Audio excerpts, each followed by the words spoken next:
it's clear that Haeckel may have fudged his drawings somewhat to look more like his ideal than they actually are.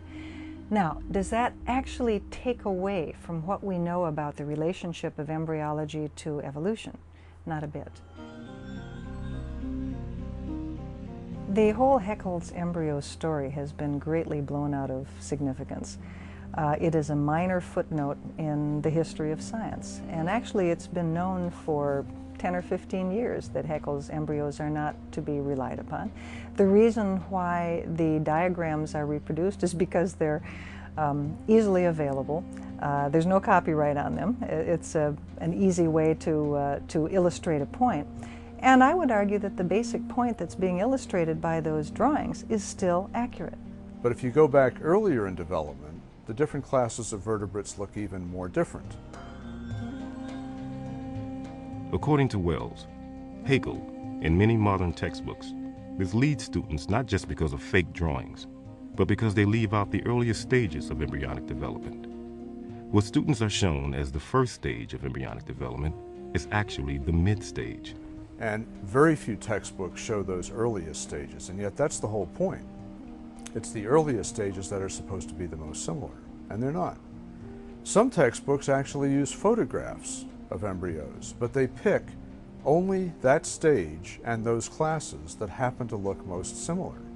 And they omit the earlier stages, and they omit those classes that don't look similar. So that, to me, is picking the evidence very carefully to support the theory, and that's not good science. Wells is a critic of Darwin's theory, but even staunch evolutionists like Harvard's Stephen Jay Gould have criticized the use of diagrams based on Haeckel in textbooks. Stephen Jay Gould wrote an article for Natural History saying that we need to let go of these drawings, that basically that they're not needed. But when DeHart requested permission to let students read Gould's article, that request was turned down too. Why does Mr. DeHart feel so strongly to have these articles read? Well, it's because he wants to call into question the whole issue of whether evolution happened. I don't think this is good science education for the students in that district, and apparently neither did his colleagues nor his superintendent. We have a science curriculum. We have a mainstream science theory called evolution. Our job is to teach the adopted curriculum, and that's what we follow. But just how important are Haeckel's embryos? And does a single textbook mistake even matter?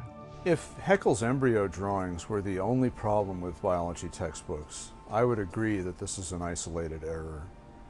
The problem is that it's not the only problem. In fact, says Wells, today's textbooks are filled with outdated examples for evolution, which many evolutionary biologists no longer consider good science. In a recent book, he calls these the icons of evolution. The icons of evolution, these are examples of textbook evidences that have taken on a life of their own.